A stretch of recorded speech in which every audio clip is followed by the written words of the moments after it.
Hello students, வணக்கம். Welcome to PSZ Chemistry Channel for Easy Learning.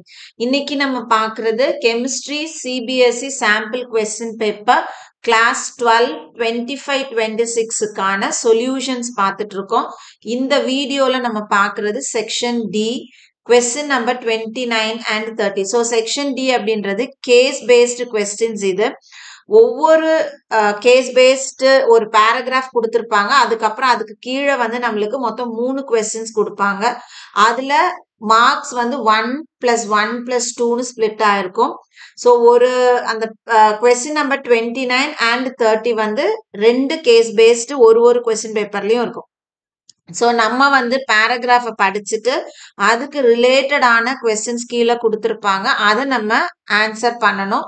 இப்போ நம்ம question number 29க்கு போகலாம். 29 அப்படின்றது கண்டக்டிவிட்டி ஆஃப் aqueous சொல்யூஷன்ஸ் கொடுத்துருக்காங்க. ஸோ நம்ம பேராகிராஃப் படிக்க வேண்டாம். நம்ம நேராக வந்து ஃபைனலாக ஒரு டேபிள் கொடுத்துருக்காங்கல்ல, அதை பார்த்துட்டு நம்ம கீழே கொஸ்டின்ஸ் போகலாம். ஸோ இங்கே வந்து the table given below is a guide to the possible conductivity measurements. சரியா? Okay. So scale, red LED, green LED, conductivity. இங்க நம்மளுக்கு ஸ்கேல் பார்த்தோம்னா 0 to 4 கொடுத்துருக்காங்க. 0 ஸ்கேல்ல ரெட் வந்து ஆஃப், கிரீன் ஆஃப். ஸோ ரெண்டு கலருமே லைட் எரியல அப்படின்னா அந்த இடத்துல கண்டக்டிவிட்டி லோ ஆர் நன்னு கொடுத்துருக்காங்க. ஸ்கேல் 1 இருந்ததுன்னா ரெட் வந்து டிம்மா எரியுது, கிரீன் எரியல, ஸோ லோ கண்டக்டிவிட்டி. ஸ்கேல் 2 இருந்ததுன்னா ரெட் மீடியமா எரியுது, மீடியம்னா கொஞ்சம் பிரைட்டும் இல்லாம டிம்மும் இல்லாம நார்மலா இருக்கிற மாதிரி இருக்கு. கிரீன் வந்து எரியவே இல்லை, கண்டக்டிவிட்டி வந்து மீடியம்னு சொல்லும். ஸ்கேல் 3 இருந்ததுன்னா ரெட் வந்து பிரைட்டா எரியுது, கிரீன் வந்து டிம்மா எரியுது, கண்டக்டிவிட்டி வந்து ஹை. ஸ்கேல் 4 அப்படின்னா ரெட் வந்து ரொம்ப பிரைட்டா எரியுது, வெரி பிரைட், கிரீன் வந்து மீடியம், கண்டக்டிவிட்டி வந்து வெரி ஹை. ஸோ ஜென்ரலா நம்ம ஒரு சொல்யூஷனோட கண்டக்டிவிட்டி அப்படின்றது நம்ம சொல்யூஷனை ரெண்டா பார்ப்போம். ஒன்னு ஸ்ட்ராங் எலக்ட்ரோலைட், இன்னொன்னு வீக் எலக்ட்ரோலைட்னு பார்ப்போம். ஸ்ட்ராங் எலக்ட்ரோலைட்டா இருந்ததுன்னா அந்த இடத்துல கம்ப்ளீட் டிசோசியேஷன் நடக்கும். அப்ப நம்ம எவ்வளவு சொல்யூஷன் எடுத்திருக்கோமோ அது உள்ள இருக்கக்கூடிய அயான்ஸ் எல்லாமே கம்ப்ளீட்டா என்ன ஆயிருக்கும், டிசோசியேட் ஆயிருக்கும். அப்போ கண்டக்டிவிட்டி வந்து அதிகமா இருக்கு. ஏன்னா நிறைய அயான்ஸ் இருக்கும், கண்டக்டிவிட்டி அதிகம். ஸோ கண்டக்டிவிட்டி அப்படின்றது மெயினா it depends on the number of ions. அதே மாதிரி நம்ம வந்து அந்த சொல்யூஷனோட கான்சென்ட்ரேஷன் குறைய அப்ப அதனுடைய டிசோசியேஷன் என்னாக ஆரம்பிக்கும், குறைய ஆரம்பிக்கும். ஸோ நம்ம ஒரு வீக் எலக்ட்ரோலைட் எடுத்துக்கிறோம்னா அந்த இடத்துல கம்ப்ளீட் டிசோசியேஷன் இருக்காது, பார்ஷியல் டிசோசியேஷன் மட்டும்தான் இருக்கும். அதாவது நம்ம எவ்வளோ எடுத்திருக்கோமோ அதுல ஒரு பகுதி மட்டும் அயான்ஸா போகும், மீதி வந்து அன்அயோனைஸ்டு ஃபார்ம்ல அப்படியே இருக்கும், அப்படியே முழுசாவே இருக்கும். அப்ப அயான்ஸினுடைய கவுண்ட் குறையும் பொழுது கண்டக்டிவிட்டி குறைஞ்சிருக்கும். ஸோ அதை பேஸ் பண்ணி தான் நம்மளுக்கு இந்த இடத்துல கண்டக்டிவிட்டி கொடுத்துருக்காங்க. இப்போ நம்ம கீழே கொஸ்டின்ஸ் போலாம். Based on the information provided above, answer the following questions. 1. Is it possible to identify whether the given solution is 1m sodium hydroxide or 1m HCl using the conductivity meter? Justify your answer. So நம்மளுக்கு இந்த இடத்துல 1 molar strength இருக்கக்கூடிய sodium hydroxide 1 molar strength இருக்கக்கூடிய HCl கொடுத்திருக்காங்க. So concentration wise ரெண்டுமே வந்து same தான். இப்ப சோடியம் ஹைட்ராக்சைடு பார்த்தோம்னா ஸ்ட்ராங் பேஸ், HCl பார்த்தோம்னா ஸ்ட்ராங் ஆசிட். ஸோ கம்ப்ளீட்டா அந்த இடத்துல என்ன இருக்கும், அயனைசேஷன் இருக்கும். அப்போ நம்மளுக்கு வந்து சோடியம் ஹைட்ராக்சைடு சொல்யூஷனை யூஸ் பண்ணி நம்ம கண்டக்டிவிட்டி மெஷர் பண்ணும் பொழுது அப்போ ஹை கண்டக்டிவிட்டி காமிக்கும். ஏன்னா கம்ப்ளீட் டிசோசியேஷன் நடக்குது அப்படின்னா அந்த இடம் வந்து ஸ்ட்ராங் ஆசிட் அல்லது ஸ்ட்ராங் பேஸ் இருக்கும்.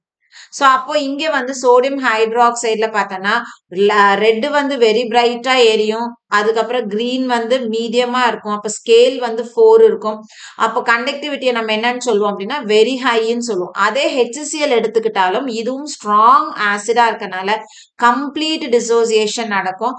அப்போ இதுவும் வந்து ஸ்கேல் 4ல தான் லை ஆகும். அப்போ ரெட் வந்து வெரி பிரைட்டா இருக்கும், கிரீன் வந்து மீடியமா இருக்கும், கண்டக்டிவிட்டி வந்து வெரி ஹையா இருக்கும். ஆனா இந்த ரெண்டு சொல்யூஷனும் நம்ம ஸ்ட்ராங் எலக்ட்ரோலைட்ஸ் சொல்லலாமே தவிர்த்து எது வந்து சோடியம் ஹைட்ராக்சைடு எது வந்து HCl அப்படின்றத நம்மளால ஐடென்டிஃபை பண்ண முடியாது. So is it possible to identify அப்படின்னா நோ. சரியா? ஸோ ஜஸ்டிஃபை யுவர் ஆன்சர் அப்படின்னா நம்ம என்ன சொல்லுவோம், since both are strong electrolyte, both will have very high conductivity. That is, red will glow very bright and green LED will glow in a medium flow. அவ்வளவுதான். அதோட நம்ம நிறுத்திக்கணும். மற்றபடி நம்ம வந்து எந்த இடத்துல சோடியம் ஹைட்ராக்சைடு இருக்கு, எது HCl இருக்குன்னு ஐடென்டிஃபை பண்ண முடியாது. அடுத்து second question, what is the possible pH value of solution if the glow of green LED is medium and the red LED glows very brightly. So இங்க நம்ம மேல ஸ்கேல்ல பார்க்கும்போதே தெரியும், ரெட் LED வந்து பிரைட்டா இருக்குதுன்னா அந்த இடத்துல வெரி ஹை கண்டக்டிவிட்டின்னு சொல்லிடுறோம். அதே மாதிரி green LED மீடியமா இருக்கும் பொழுதும் வெரி ஹைன்னு சொல்றோம். அப்ப இந்த இடத்துல நம்மளுக்கு ஏதோ ஒரு ஸ்ட்ராங் எலக்ட்ரோலைட் எடுத்திருக்காங்க. அந்த ஸ்ட்ராங் எலக்ட்ரோலைட் அப்படின்றது ஸ்ட்ராங் ஆசிடா இருக்கலாம் அல்லது ஸ்ட்ராங் பேஸா இருக்கலாம். இப்ப pH ஸ்கேல்ல பார்த்தோம் அப்படின்னா நம்மளுக்கு pH வந்து பிலோ 7 இருந்ததுன்னா அதை நம்ம என்னன்னு சொல்லுவோம், ஆசிட்னு சொல்லுவோம். pH is equal to 7 இருந்ததுன்னா அதை நியூட்ரல்னு சொல்லுவோம். pH is equal to pH greater than 7 இருந்தா அதை வந்து நம்ம என்னன்னு சொல்லுவோம், பேஸ். அப்ப pH ஸ்கேல்ல பார்த்தோம்னா 0 to 14 நமக்கு இருக்கும், சென்டர்ல 7 இருக்கும். அப்போ இந்த 0ல இருந்து 6.9 வரைக்கும் இருக்கிறது ஆசிட், 7.1ல இருந்து 14 வரைக்கும் இருக்கக்கூடியது பேஸ். அப்போ இந்த pH வேல்யூ வந்து 0ல இருக்கும் பொழுது அது வந்து ஸ்ட்ராங் ஆசிடா இருக்கும். அப்ப அந்த ஆசிட் ஸ்ட்ரென்த் கொஞ்சம் கொஞ்சமா குறைஞ்சி 6.9ல வரும்போது இது வீக் ஆசிடா மாறிடும். அப்புறம் 7.1ல வரும்போது இது வீக் பேஸா இருக்கும். pH வேல்யூ ஏறி 14க்கு வரும்பொழுது இது என்ன ஆயிடும் அப்படின்னா ஸ்ட்ராங் பேஸா இருக்கும். அப்ப நம்மளுக்கு கொடுத்திருக்கிறது ஸ்ட்ராங் ஆசிட் அல்லது ஸ்ட்ராங் பேஸ் கொடுத்திருப்பாங்க. அப்ப pH வந்து ஒன்னு இந்த பக்கம் இந்த 0, 1 அந்த ரேஞ்சில் இருக்கணும். இன்னொன்னு பார்த்தோம்னா இந்த 13, 14 ரேஞ்சில் இருந்ததுன்னா ஸ்ட்ராங்கா நம்ம சொல்லுவோம். அப்ப இங்க ஆப்ஷன் பார்த்தோம்னா ஆப்ஷன் 1 வந்து 1ன்னு கொடுத்திருக்காங்க, 2 வந்து 13 கொடுத்திருக்காங்க. ஸோ அப்போ 1 அப்படின்றது ஸ்ட்ராங் ஆசிடா இருக்கலாம், 13 வரும்போது ஸ்ட்ராங் பேஸா இருக்கும். இப்ப 5 பார்த்தோம்னா நடுவுல வந்துடும். சரியா? அப்ப இது வந்து வீக்கா போயிடும், வீக் ஆசிட்ல வந்துடும். அதே மாதிரி 8 அப்படின்றது 7 தாண்டின உடனே நம்மளுக்கு வரக்கூடியது. ஸோ இந்த ரெண்டு பார்ட்டும் பார்த்தோம் அப்படின்னா நம்மளுக்கு வீக் எலக்ட்ரோலைட்ஸ்ல வரலாம். ஓகேவா? ஸோ அதனால நம்மளுக்கு ஆன்சர் வந்து ஆப்ஷன் 1ம் ஆப்ஷன் 2ம் இருக்கும். ஸோ ஆன்சர் பார்த்தோம் அப்படின்னா ஏ வந்து ஆன்சர், ஏல வந்து 1 and 2ன்னு கொடுத்துருக்காங்க. அடுத்தது அதனுடைய ஆர் கொஸ்டின் என்ன அப்படின்னா, write down the observations if the conductivity meter is dipped in distilled water. இப்ப இந்த கண்டக்டிவிட்டி மெஷர் பண்றோம் இல்லையா, அதை வந்து நம்ம டிஸ்டில்டு வாட்டர்ல போடும் பொழுது இந்த மாதிரி நம்ம என்ன அப்சர்வ் பண்ணுவோம், இதுல எது அப்சர்வ் பண்ணுவோம் அப்படின்னு கொடுத்துருக்காங்க. ஸோ டிஸ்டில்டு வாட்டர் வந்து கரண்ட்டை கண்டக்ட் பண்ணாது. அப்படின்னா கரண்ட் கண்டக்ட் பண்ணாதுன்னா ரெட் கலர் பல்பும் எரியாது, கிரீன் கலர் பல்பும் எரியாது. அப்ப நம்ம ஸ்கேல் என்னவா இருக்கும், 0வா இருக்கும். அப்ப நம்ம எதை எழுதணும், இந்த பார்ட்டை கம்ப்ளீட்டா எழுதணும், இதை எழுதணும். சரியா? ஸ்கேல் 0, எல்இடி ரெட் எல்இடி ஆஃப்ல இருக்கும், கிரீன் எல்இடி ஆஃப்ல இருக்கும். அப்ப கண்டக்டிவிட்டி வந்து நன்னு நம்ம எழுதணும்.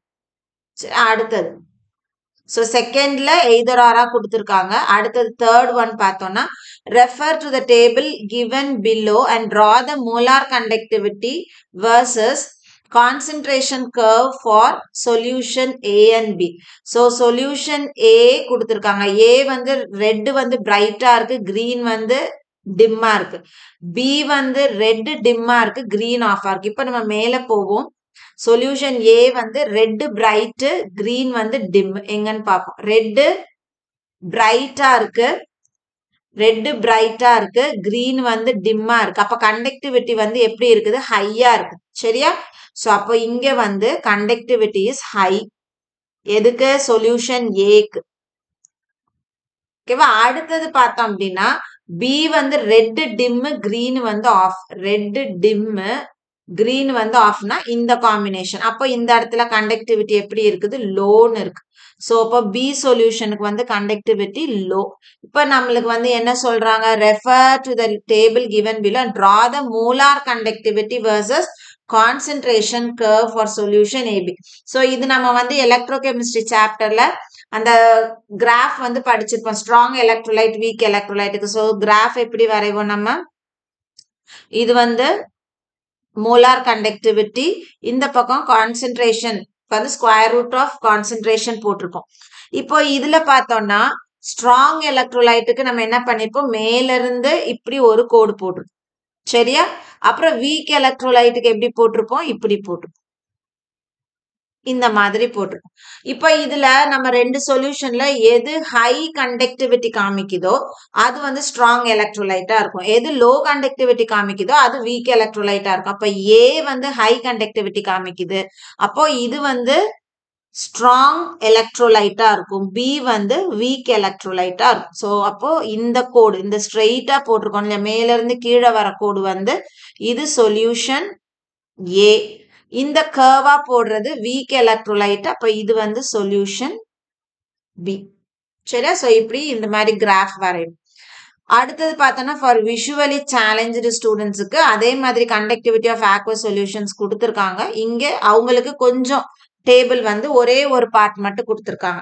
ஸோ இங்க வந்து 0 ஸ்கேல் வந்து கண்டக்டிவிட்டி லோ ஆர் நன்.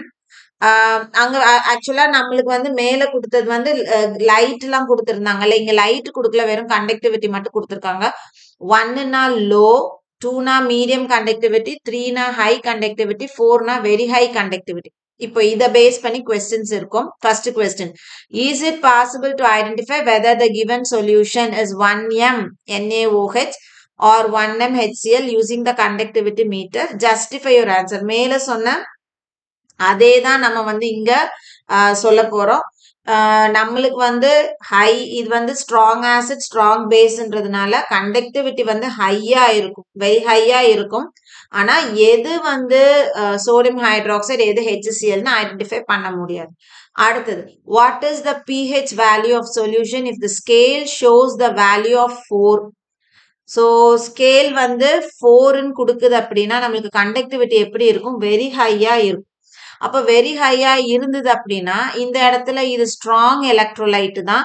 ஸோ ஸ்ட்ராங் எலக்ட்ரோலைட்னா இது ஸ்ட்ராங் ஆசிடா இருக்கலாம் அல்லது ஸ்ட்ராங் பேஸா இருக்கலாம். அப்ப மேல சொன்ன மாதிரி நம்மளுக்கு ரேஞ்ச் வந்து எப்படி இருக்கும், ஒன்னு எக்ஸ்ட்ரீம் ஆசிடா இருந்ததுன்னா எக்ஸ்ட்ரீம் லெஃப்ட்ல இருக்கும், பேஸா இருந்ததுன்னா ஸ்ட்ராங் பேஸா இருந்தா எக்ஸ்ட்ரீம் ரைட்ல இருக்கும். அப்போ நம்மளுக்கு ஆன்சர் வந்து எதுவா இருக்கும், 1ம் 3யுமா இருக்கும். 1ம் 13மா இருக்கும். அப்ப ஆன்சர் பார்த்தோம்னா 1 and 2 ஆப்ஷன் வந்து ஏ. மேல சொன்ன அதே ரீசன் தான் இங்கேயும்.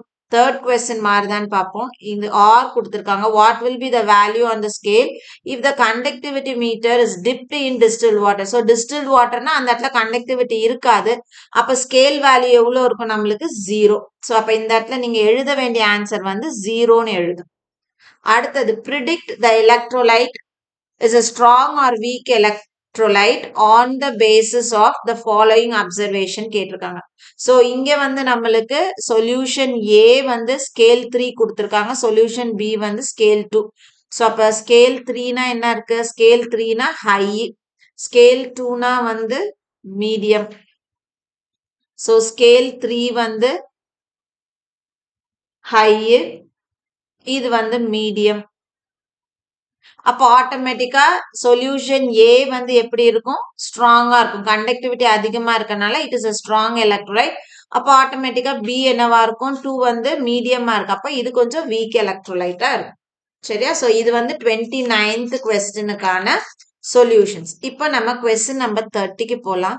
இங்க வந்து என்ன கொடுத்திருக்காங்க, iron EDTA complex in food fortification கொடுத்திருக்காங்க. ஸோ ஆக்சுவலா ஃபுட் ஃபார்ட்டிஃபிகேஷன் அப்படின்னா என்னன்னா, நம்மளுக்கு சாப்பாட்டுல வந்து இப்போ நம்மளுக்கு தேவையான விட்டமின்ஸ் மினரல்ஸ் கம்மியா இருக்குன்னா ஃபுட்டுல நம்ம அதை என்ன பண்ணுவோம், சாப்பிட்ற சாப்பாட்டுல அதை வந்து நம்ம இன்க்ளூட் பண்ணுவோம். இன்க்ளூட் பண்ணி அந்த ஃபுட்டினுடைய நியூட்ரிஷனல் வேல்யூவை, சரி, அந்த ஃபுட்டு ப்ராசஸ் பண்ணும்போது அது என்ன பண்ணுவோம், அதை ஆட் பண்ணி அதனோட நியூட்ரிஷனல் வேல்யூவை நம்ம இன்க்ரீஸ் பண்ணுவோம். ஸோ இதனால நம்மளுக்கு அந்தந்த டெஃபிஷியன்சில இருந்து நம்ம ப்ரிவென்ட் பண்ணிக்கலாம். ஸோ இதுதான் ஃபுட் ஃபார்ட்டிஃபிகேஷன். இதுல நம்மளுக்கு என்ன பண்றாங்க அப்படின்னா அயன் EDTA காம்ப்ளெக்ஸ் வந்து கொடுக்குறாங்க. அப்ப எதுக்குன்னா அனிமிக்கா இருக்கிறாங்க இல்ல அயன் டெஃபிஷியன்சி இருக்குன்னா அவங்களுக்கு இந்த மாதிரி அயன் சேர்க்கப்பட்ட உணவுகளை கொடுக்கும் பொழுது அந்த டெஃபிஷியன்சியை நம்ம என்ன பண்ணலாம், தடுக்கலாம். சரியா? ஓகே. சோ இப்போ வந்து நம்ம கொஸ்டினுக்கு போலாம். Why is Fe3EDTA complex stable as compared to ferrous sulfate ன்னு கேக்குறாங்க. So ferrous sulfate கம்பேர் பண்ணும்போது Fe3EDTA complex வந்து ஏன் ஸ்டேபிளா இருக்கு? So ஜெனரலா EDTA அப்படின்றது இது வந்து it is a chelating ligand. Chelating ligand அப்படின்னா என்ன அர்த்தம்? இது வந்து ring complexes ஃபார்ம் பண்ணும். எதுனா நம்ம வந்து கோஆர்டினேஷன் காம்ப்ளெக்ஸ் காம்பவுண்ட்ஸ் படிக்கிறோம்னா எத்திலின் டயமின் படிக்கிறோம் இல்லையா, அதெல்லாம் வந்து கீலேட்டிங் காம்ப்ளெக்சஸ். ஸோ அது வந்து சென்ட்ரல் மெட்டல் ஆட்டமோட கம்பைன் ஆகும்போது நமக்கு வந்து ரிங் ஸ்ட்ரக்சர்ஸ் ஃபார்ம் பண்ணும். எப்போ ஒரு காம்ப்ளெக்ஸ் ரிங் காம்ப்ளெக்ஸ் ஃபார்ம் ஆகுதோ அது ஜென்ரலா பார்த்தோம்னா ஆர்டினரி காம்ப்ளெக்சஸை விட எப்படி இருக்கும்னா ஹைலி ஸ்டேபிளா இருக்கும். இப்போ ஃபெரஸ் சல்ஃபேட் அப்படின்றது ரிங் ஸ்ட்ரக்சர்ல இருக்காது. ஸோ அதனால நம்மளுக்கு வந்து Fe3EDTA காம்ப்ளெக்ஸ் வந்து மோர் ஸ்டேபிளா இருக்கு. சரியா? ஸோ இந்த ரிங் ஸ்ட்ரக்சர் வந்து அந்த காம்ப்ளெக்ஸை ஸ்டெபிலைஸ் பண்ணும். So it is due to the chelating ligand EDTA which forms ring complex which stabilizes the complex. அவ்வளவுதான் ஆன்சர். அடுத்தது பார்த்தோம்னா அதுல ஆர் கொடுத்திருக்காங்க. What happens when hard water is titrated against EDTA. So நம்ம அப்ளிகேஷன்ல பார்த்தோம் அப்படின்னா கோஆர்டினேஷன் காம்பவுண்ட்ஸோட அப்ளிகேஷன்ல பார்த்தோம் அப்படின்னா ஹார்ட் வாட்டர்ல தண்ணியில பார்த்தோன்னா Ca2+ Mg2+ அயான்ஸ் இருக்கும். அதுதான் வந்து தண்ணியினுடைய ஹார்ட்னஸ்க்கு முக்கியமான காரணமா இருக்கக்கூடிய பாசிட்டிவ் அயான்ஸ். ஸோ அதை நம்ம EDTA கூட டைட்ரேட் பண்ணும் பொழுது அந்த தண்ணியில இருக்கக்கூடிய ஹார்ட்னஸ் எவ்வளோ அப்படின்றத நம்ம எஸ்டிமேட் பண்ணலாம். இவங்க என்ன கேக்குறாங்கன்னா டைசோடியம் EDTA-வை ஹார்ட் வாட்டரோட டைட்ரேட் பண்ணும்போது அங்க என்ன நடக்குது அப்படின்னு கேக்குறாங்க.